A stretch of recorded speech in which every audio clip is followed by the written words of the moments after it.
महाबली हनुमान उत्सव समितीकडून यावर्षी पहिल्यांदाच हनुमान जयंती निमित्त 2 एप्रिलला भव्य शोभायात्रा काढण्यात आली होती। यात काही राजकीय पक्ष वगळता काही राजकीय पक्षाचे नेते यांनी सक्रिय सहभाग घेतला होता। परंतु हनुमान जयंतीच्या दुसऱ्या दिवशी म्हणजे 3 एप्रिलला नगर पंचायतवर सत्ताधारी असलेल्या राजकीय नेत्यांकडून सुद्धा भव्य शोभायात्रेचे आयोजन करण्यात आले होते। परंतु याच दिवशी छत्रपती शिवाजी महाराज यांचा स्मृती दिवस असल्या कारणाने छत्रपती शिवाजी महाराजांना अभिवादन करण्याच्या दिवशी चक्क शिवरायांच्या मूर्तीसमोर नाचगाणी केल्याने शिवभक्तांच्या भावना दुखावल्या आणि भक्तांमध्ये असंतोष पसरला। येत्या 2 एप्रिल रोजी नांदगाव खंडेश्वर येथे हनुमान जयंतीचा कार्यक्रमाचे आयोजन सकल हिंदू समाजाद्वारे करण्यात आले होते।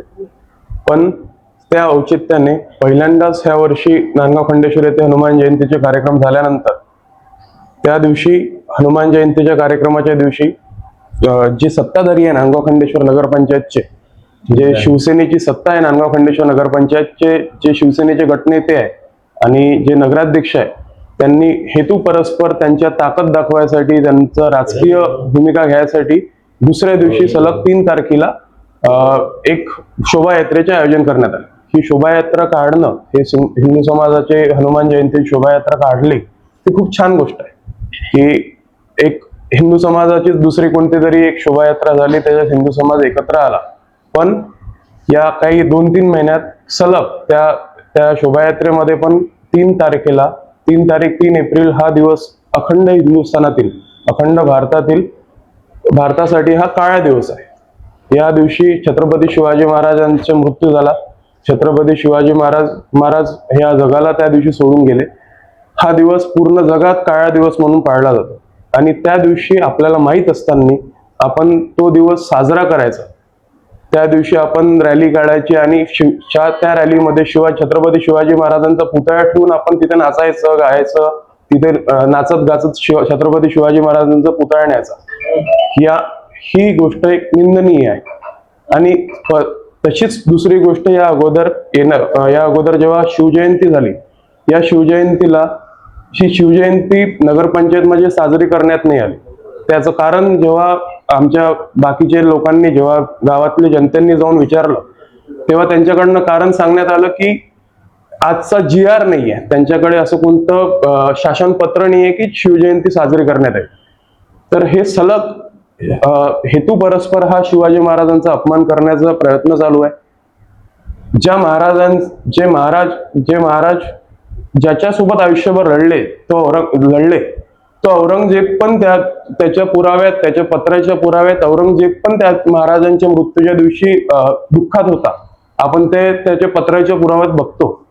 पण जे लोक शिवाजी महाराजांच्या नावावर राजकारण करत आले, जे लोक जय भवानी जय शिवाजीचे नारे देत राजकारण करून राहिले, तेच लोक वारंवार हेतू परस्पर शिवाजी महाराजांचा अपमान करत आले। या गोष्टीचे आम्ही सगळे सकल हिंदू समाज, सर्व शिवभक्त निंदा करतो आणि आम्ही सत्ताधाऱ्यांना, तसेच प्रशासनावर पण या गोष्टीचा प्रश्न आहे की प्रशासनाला पण या गोष्टीची माहिती असायला हवी होती। त्यांनी 3 तारखेच्या ऐवजी 4 तारखेला किंवा दुसऱ्या दिवशी, कोणत्या दिवशी, किंवा 2 तारखेला ज्या दिवशी हनुमान जयंती होती त्या दिवशी रॅली काढायला हवी। 3 तारीख हा दिवसच, जर त्यांना 2 तारखेची रॅली जर 3ऱ्या तारखेला काढली असते चाललं असतं, 3ऱ्या तारखेला त्या गोष्टी चालल्या असत्या। आमचं या पत्रकार परिषदेद्वारे प्रशासनाला पण मागणी आहे की, आणि त्या सत्ताधाऱ्यांना पण मागणी आहे, जर हे गोष्ट तुमच्याकडून अनादानाने चुकीने घडली असेल तर तुम्ही सर्व शिवप्रेमींचं, सर्व शिवभक्तांची जाहीर माफी मागावी। अन्यथा आम्ही प्रशासनाला मागणी करतो की या रॅलीच्या आयोजकांवर गुन्हे दाखल करावे।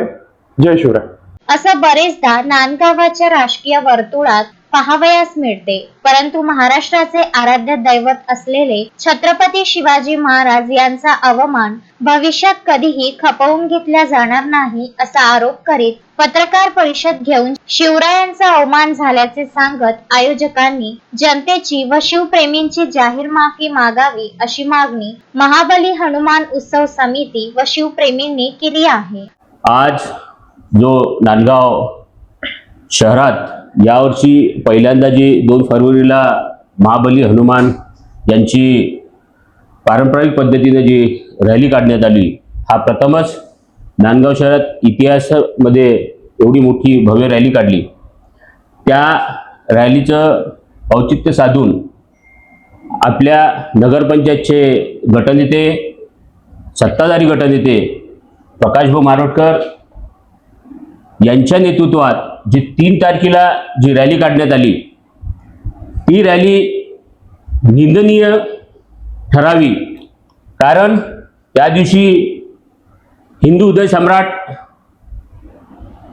व या महाराष्ट्राचे जे दैवत छत्रपती शिवाजी महाराज यांचा 3 एप्रिलला मृत्यू झाला होता. त्या कारणाने पुरा महाराष्ट्राने, पुरा देशात हा इतिहासात काळा दिवस म्हणून पाडण्यात आला होता. त्या कारणाने त्या दिवशी ही रॅली काढणं व आपण उत्साह व फटाके फोडून आतिषबाजी करणं हा एक नांदगाव शहरात निंदनीय विषय झालेला आहे. तसेच याआधीही गटनेता यांनी यांचे सत्ताधारी नगराध्यक्ष म्हणून तिथे नगरपंचायतला सत्ता आहे, शिवजयंतीच्या दिवशी शासनाचा GR नाही आहे, पण आपण शिवछत्रपती महाराजाची आपल्या कॅबिनमध्ये फोटो लावून ठेवलेला आहे. आपण का म्हणून त्या फोटोची पूजा करावी नाही? कोणी आपल्या दैवतची पूजा करायला कोणी मनाई करतो का? आपल्या शिवरायाची पूजा केल्याच्या नंतर आपल्यावर काही अशा कोणी बोट उचलेल का? आपल्या कुलदेवाची व आपण ही पूजा करणे आपलं कर्तव्य होतं, पण तिथेही आपण ते केलं नाही. आपण हिंदुत्वाचं गवगाव करून छत्रपती शिवाजी महाराजाच्या नावावर जनतेतनी मतं मागण्याचं जे कारस्थान करतो व त्याची विटंबना करणे, शिवजयंतीच्या दिवशी पूजा न करणे व काळ्या दिवशी भव्य दिव्य रॅली काढून फटाक्याची आतिषबाजी करून कोणाचे हिंदू लोकांचे मन दुखवणे हे कितपत योग्य आपल्या पदाला शोभते? तरी ही बाब नांदगाव शहराच्या दृष्टीनं व महाराष्ट्राच्या दृष्टीनं हे निंदनीय झाली.